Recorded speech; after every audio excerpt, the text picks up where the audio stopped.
Hello friends, मैं नोरतराम लोरली और आप देख रहे हैं हमारे YouTube channel Ambedkar people's voice को। दरअसल आपको बता दें कि आरक्षण विरोधी कौन? रामविलास पासवान, नाम तो सुना ही होगा। रामविलास पासवान के बेटे चिराग पासवान ने कुछ दिनों पहले एक बयान दिया था जो आपको याद हो या ना हो, लेकिन मैं आपको बताना चाहता हूँ। ये बात बाबा साहब अम्बेडकर ने कई सालों पहले कही थी कि जो बहुजन समाज है उसको किसी और से खतरा नहीं है, बल्कि उनके खुद के लोगों से ही खतरा है। जो पढ़े लिखे लोग हैं उनसी से खतरा है। और उसके बाद मान्यवर साहब काशीराम ने एक किताब लिखी कि चमचा युग के नाम से, और उन्होंने भी इसमें लिखा था कि बहुजन समाज को सबसे बड़ा खतरा चमचा से। और चमचा युग की अपनी उपलब्धि पा चुके रामविलास पासवान का एक बड़ा बयान सामने आया था कुछ दिनों पहले। चिराग पासवान ने कहा था कि अब मैं चाहता हूं कि समानता के तौर पर आरक्षण है वो खत्म कर देना चाहिए। जी हाँ, आपने सही सुना, आरक्षण को खत्म को लेकर चिराग पासवान का कई दिनों पहले बयान आया था। और उसके बाद जब आरक्षण दिया गया तब भी रामविलास पासवान ने कहा था कि आज मेरे दिल का बहुत बड़ा बोझ हल्का हो गया है।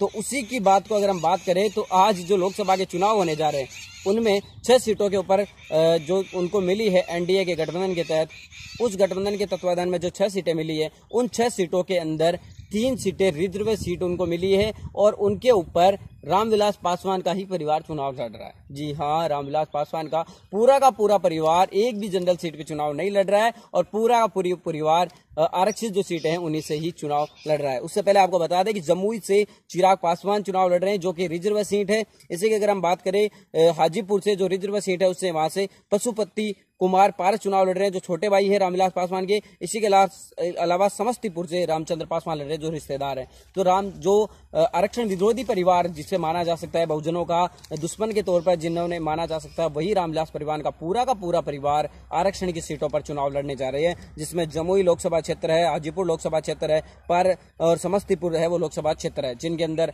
खुद रामविलास पासवान के बेटे चिराग पासवान है, उनके छोटे भाई पशुपति कुमार पारस है और समस्तीपुर से रामचंद्र पासवान है। और आपको बता दें कि कुल मिलाकर पार्टी को 6 सीटें एनडीए ने दी है। जो एनडीए गुट है उसकी तरफ से रामविलास पासवान की पार्टी को 6 सीटें मिली है और एक राज्यसभा की सीट भी मिली है। तो इस 6 सीटों के अंदर जो 3 सीटें हैं यानी 50% जो सीटें हैं उस पर रामविलास पासवान का अकेला परिवार ही चुनाव लड़ेगा।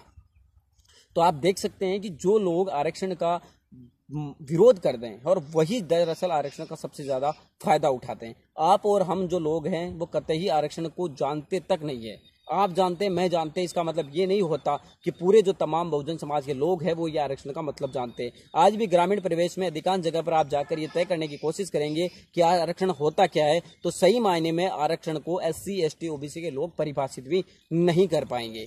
और जब ये लोग कह रहे हैं कि आरक्षण को बंद कर देना चाहिए, तो इन लोगों ने आरक्षण जो सीट है उस पर किसी और परिवार के लोगों को क्यों चुनाव नहीं लड़वाया? और जो SC के जो लोग थे, जो गरीब परिवार के लोग थे, उनको चुनाव लड़वाते। ये तो है नहीं कि रामविलास पासवान की पार्टी में केवल पासवान के ही 3 बेटे बाटे चुनाव लड़ेंगे, उनके अलावा कोई और पासवान जन्मा ही नहीं। तो ये हम लोगों को समझना होगा, जनता को समझना होगा कि जो लोग हमारी वोट लेकर हम ही लोगों की जड़ें काटने और हमारे अधिकार के ऊपर बैठकर हम ही लोगों की जड़ें काटने की कोशिश करते हैं, उनको उखाड़ फेंकने का वक्त आ चुका है। और यही एक वक्त होता है जो बाबा साहब अम्बेडकर ने हमें जिंदगी भर संघर्ष करके अधिकार दिलवाया है, वोट का अधिकार, और उसी की ताकत पर हम ऐसे लोगों का पत्ता साफ कर सकते हैं। लेकिन आपको बता दें कि रामविलास पासवान को मौसम वैज्ञानिक के तौर पर जाना जाता है और रामविलास पासवान चाहे सरकार किसी भी पार्टी की क्यों ना हो, उनका मंत्री पक्ष हमेशा पक्का रहा है। मनमोहन सिंह की सरकार में भी रहे, अटल बिहारी सरकार में भी रहे, नरेंद्र मोदी की सरकार, मतलब किसी भी पार्टी, चाहे बीजेपी हो चाहे कांग्रेस, किसी भी पार्टी की सरकार क्यों ना हो, वो हमेशा जिस पार्टी की सरकार होती है उसी के ही साथ नजर आते हैं। मिलेंगे किसी नई वीडियो नई अपडेट के साथ, तब तक आपसे लेते विदा। जय भीम। आप हमारे चैनल अम्बेडकर पीपल्स वॉइस को सब्सक्राइब कीजिए और बेल आइकन भी दबाइए और पाइए हर वीडियो की नोटिफिकेशन।